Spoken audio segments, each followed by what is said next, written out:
안녕하세요. 완인 강사입니다.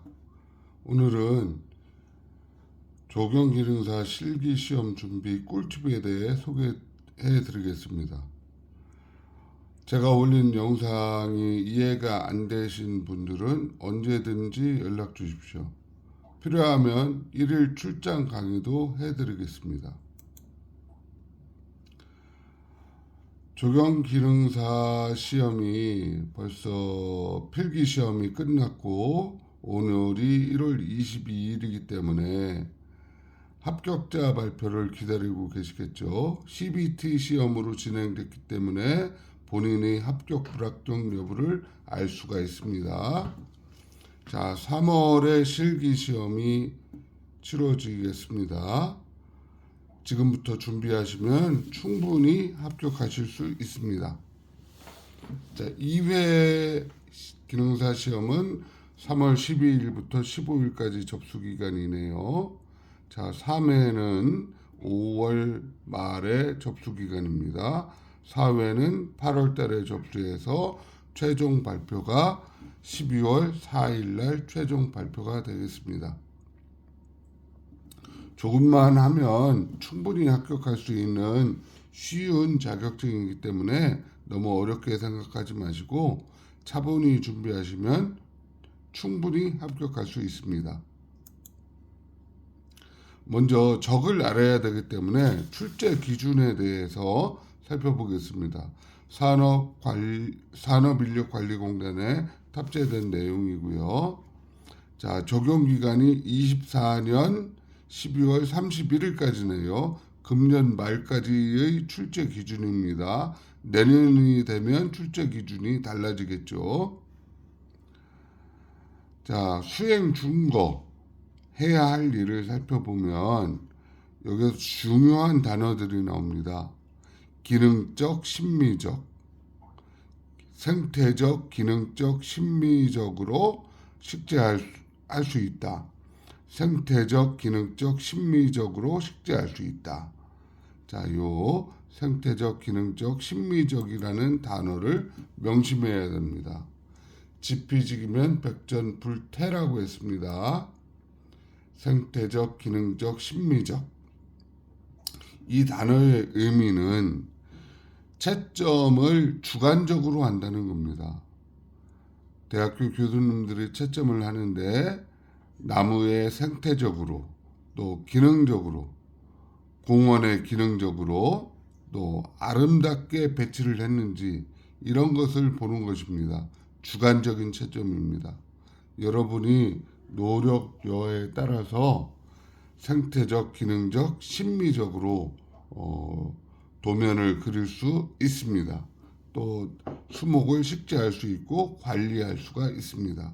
그러면은 충분히 합격하실 수 있습니다.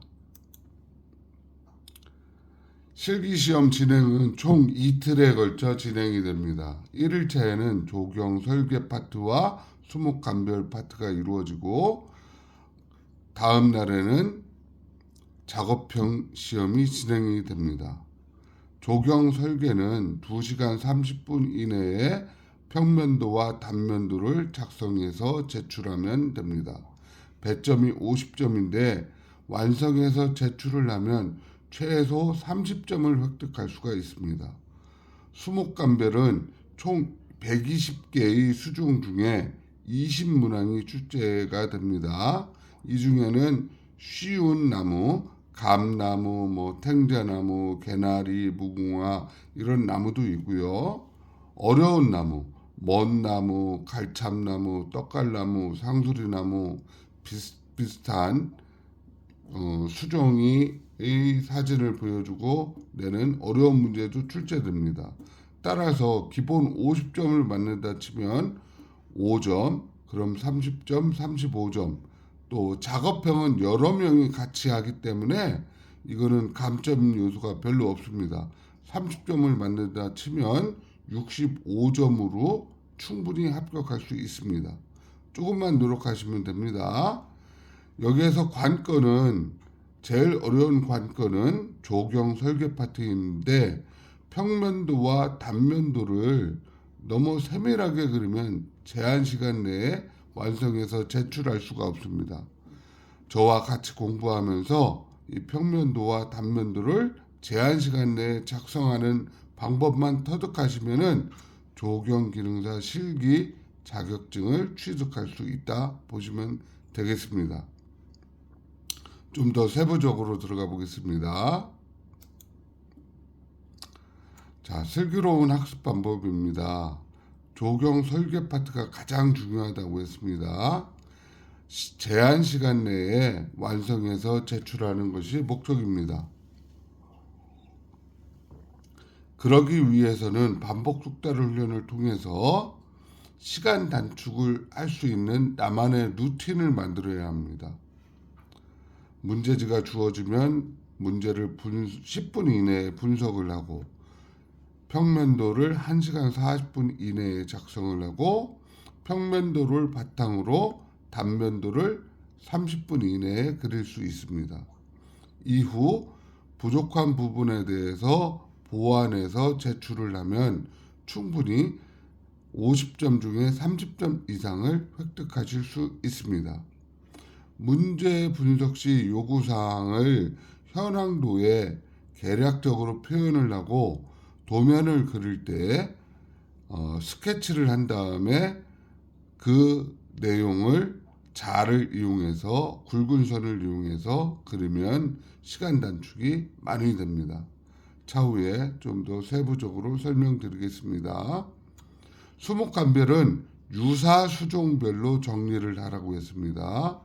열매, 또 잎, 숲이 등의 차이점을 암기해야 합니다. 예를 들어 소나무, 곰솔, 금송, 백송, 또 전나무, 구상나무, 그 다음에 참나무 종류인 갈참나무, 떡갈나무, 상수리나무 등 사진으로 보면 처음에 보면 다 비슷비슷한 나무입니다. 근데 자세히 보면 특징이 있기 때문에 그 특징을 암기한 후에 동영상, 유튜브 등의 동영상 학습 내용을 보면 암기가 쉽습니다. 작업형은 40점 배점인데 여러 명이 같이 시험을 보기 때문에 옆에 사람이 하고 있는 모습을 보면 내가 무엇을 빠뜨렸는지 알 수 있습니다. 또 구술평가도 대부분이 평이한 문제로 물어보기 때문에 이거는 조금만 한 최소 2번 이상의 숙달을 하면 몸으로 체득할 수 있는 내용입니다. 40점 중에 30점을 획득할 수가 있습니다. 그럼 조경 설계에서 30점, 작업형에서 30점, 수목감별에서 최소 5점을 맞으면 65점으로 최종 합격할 수가 있습니다. 제도라는 것은 목적에 따라 어떠한 규모 및 환경을 구성할 것인가를 하는 계획을 수립하는 것입니다. 정해진 선, 기호, 문자 등을 제도상의 약속에 따라 표현하는 설계자의 시각 언어라고 보시면 됩니다. 자, 요게 평면도고요. 위에서 아래로 내려간 모습. 요게 단면도입니다. 요 단면도는 요 선이 단면선입니다. 화살표 방향 쪽을 관찰자가 요 자리에 중앙에 서서 화살표 방향을 바라봤을 때 모습을 나타낸 그림이라 보시면 됩니다. 자, 평면도의 개념 다시 살펴보겠습니다. 위에서 아래로 내려다본 그림입니다. 지면 위에 있는 모든 것들을 나타냅니다. 평면도를 기준으로 단면도가 작성이 됩니다. 자, 위에서 밑으로 보았을 때 여기 네모, 여기 이제 안 보이는 부분에 요 뚫려 있는 부분 점선으로 이렇게 표현되어 있고요. 요게 평면도입니다. 자, 평면도면 요거를 1시간 40분 이내에 작성하시면 됩니다. 평면도가 작성이 되면 단면도를 작성하셔야 되는데 단면도의 정의는 대상물을 수직으로 수직으로 절단한 후에 절단면을 정면으로 바라보았을 때 그린 그림입니다. 요 부분이고요. 여기 요 직사각형, 또 안쪽에 들어간 부분, 또 튀어나온 부분, 이렇게 보이는 것이 단면도입니다. 근데 우리가 그려야 되는 것은 입 단면도를 그려야 됩니다. 시선상에 보여지는 입면의 형태를 그려야 합니다. 이 말이 무엇이냐? 다음 장에 설명해 드리겠습니다. 평면도상의 관찰자 위치에서 바라보았을 때 요 선이 단면선입니다. 단면선이고요. 요걸 확대해 보면 여기 이제 나무가 있죠. 그리고 요 밑에 관목, 쥐똥나무가 심어져 있고요. 그 다음에 여기 그네가 있는데 여기 그네, 또 미끄럼틀이 있고요. 여기 단면선의 안쪽에 있는 나무가 있습니다. 이런 나무를 그려주라는 겁니다. 여기 퍼걸러가 있고요. 퍼걸러는 그늘 정자입니다. 나무 실형이라고도 하고요. 여기 또 관목이 있고요. 요 안쪽에 있는 나무, 뭐 느티나무가 됐던 요 나무가 이렇게 그려집니다. 이것을 입 단면도라고 보시면 됩니다. 조경상에 나와 있는 단면도는 입 단면도를 그리는 것입니다. 제 채널에 보면 청출어람의 버전이 있습니다. 우리 수강생이 그린 동영상인데 아주 잘 그렸으니까 한번 참조해 주십시오. 수목감별은 산업인력관리공단에서 제시된 표준 수종 120종의 수종이 있습니다. 이 리스트에 의해서 답안을 작성해야 되고 답안을 작성할 때 뭐 어떤 거는 나무라고 이렇게 있고 어떤 거는 그냥 수국 등 이렇게 표현이 되어 있습니다. 이걸 그대로 써 주셔야 됩니다. 여기에서 괜히 등나무 이렇게 썼다가는 틀렸다고 합니다. 그냥 등이라고 하셔야 됩니다. 자, 구체적으로 어떻게 하는 건지 알려드리겠습니다. 소나무 종류는 120종 중에 총 5종이 있습니다. 금송은 관공서나 학교 같은 데 보면 키 작은 소나무 이렇게 보이죠. 근데 이파리를 자세히 보면 좀 도톰하고 솔방울이 좀 특이합니다. 이게 금송입니다. 키 작은 나무에 뭐 건물을 배경으로 해서 나왔다. 그럼 금송으로 보시면 됩니다. 자, 일반적인 소나무입니다. 근데 소나무를 자세히 보면 수피가 적갈색이 붉은색이 돌죠. 적색깔의 수피가 보이죠. 이게 소나무입니다. 일명 적송이라고도 하죠. 이게 소나무고요. 길가에 보면 우산처럼 생긴 소나무가 있는데 가지가 많습니다. 다가지형입니다. 이게 반송입니다. 반송. 자, 곰솔은 해안가를 배경으로 나옵니다. 그리고 수피를 확대해서 보면 이게 검정색입니다. 검정색. 이게 곰솔, 일명 해송이라고 합니다. 자, 백송은 수피가 회백색입니다. 회백색. 이게 백송입니다. 소나무 종류는 이렇게 5가지 종류가 나옵니다. 또 다른 예를 살펴보겠습니다. 쉬운 개나리. 이런 개나리 문제가 나옵니다. 개나리. 이런 거 쉽게 맞추겠죠. 근데 하얀 개나리는 개나리처럼 생겼는데 하얀색이네요. 하얀색 개나리. 미선나무입니다. 이런 식으로 암기를 하면 되겠습니다. 자, 평면도에 대해서 구체적으로 좀 더 말씀드리겠습니다. 이게 시험 답안 용지입니다.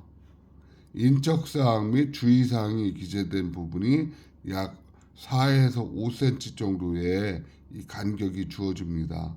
이 간격은 도면 영역에 포함이 되지 않겠죠. 여기에 또 이 가운데 부분이 도면 작성 영역입니다. 그리고 표제란에서 이것도 이제 그려줘야 되고요. 표제란에는 이 도면의 공사 명칭, 도면명, 시설물, 수목 수량표가 작성이 되고 또 여기 방위각과 스케일 바가 표현이 되어야 합니다. 평면도 작성 루틴입니다. 도면을 제도판에 붙이는 것부터가 시작입니다. 저만의 꿀팁을 말씀드리자면 제도판에 A3 용지를 붙일 수 있는 그 위치를 사전에 표시를 해놓고 들어가셔도 됩니다. 제 영상에 보시면 표시한 영상이 있으니 그걸 참조해 주시면 되고요. 자, 도면을 붙인 다음에 1cm 간격으로 외곽 테두리 선을 그립니다. 문제 요구 사항에 보면 도면의 안정감을 주기 위해서 테두리 선을 그리시오 이런 얘기가 있습니다. 그래서 1cm 간격으로 굵은 선으로 테두리 선을 반드시 그려주어야 합니다. 그리고 표제란을 작성을 합니다. 표제란 사이즈도 일정하게 제가 정리해 놨기 때문에 제 영상을 보시면 도움이 되실 겁니다. 또 도면부의 중심을 잡습니다. X자로 해서 중심부를 잡은 다음에 부지 사이즈에 맞게 부지를 도면부 중심에 맞게 이렇게 그리면 되겠습니다. 그리고 부지 내부에 일정 간격으로 1cm 간격으로 가는 선으로 참조선을 그립니다. 제가 만든 특수자를 이용해서 활용하시면은 이 참조선 그리는데 시간을 많이 단축할 수 있습니다. 이거를 1cm 간격으로 눈곱을 찍은 다음에 참조선을 그리다 보면 시간이 무지 많이 걸립니다. 시간 단축하는 방법이 있습니다. 자, 이 격자선을 그린 위에다가 먼저 시설물을 표현을 하고 또 표고차, 도로 포장 등을 표현을 합니다. 시설물들이 다 그려지면 용도에 맞게 수목을 식재하는 겁니다. 수목 식재하는 요령도 기재되어 제 영상에 보면 설명이 되어 있으니까 참조하시면 도움이 되실 겁니다. 이후 표제란을 완성해서 제출하시면 되겠습니다. 자, 단면도로 넘어가 보겠습니다. 마찬가지로 도면을 제도판에 부착을 합니다. 외곽 테두리 선을 그리고요. 표제란은 작성하지 않습니다. 조면부의 중심을 잡고 단면선 크기를 설정을 합니다. 단면선 크기. 또 단면선 크기라는 것은 요 평면도에서 이 끝부분을 이야기하는 겁니다. 끝부분의 크기를 설정한 다음에 단면선의 높이 요 부분 단면에 레벨 고도가 있죠. 요거를 이제 설정을 하고 또 경계 시설물 경계를 요 경계 부분 경계석이 있는 부분을 먼저 도식을 한 다음에 표고초에 맞게 이렇게 도식을 합니다. 그리고 지하 시설물 화강석 경계석이면 위에 화강석이 있을 거고 중간에 콘크리트로 붙여주는 부분이 있을 거고 밑에 지반을 다져주겠죠. 그 내용을 여기에 이제 기재를 하는 겁니다. 지하 시설물을 먼저 표현을 한 다음에 지상 수목이나 시설물을 표현을 해서 도면 작성을 완성을 하고 하단 부분에 A 단면도 스케일 1대 100 이렇게 해서 제출을 하시면 됩니다.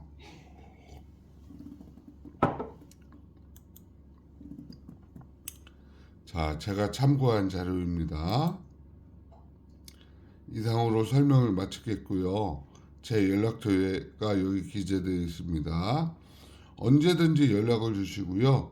필요하시면은 출장 강의도 해드릴 테니까 연락 주십시오. 감사합니다.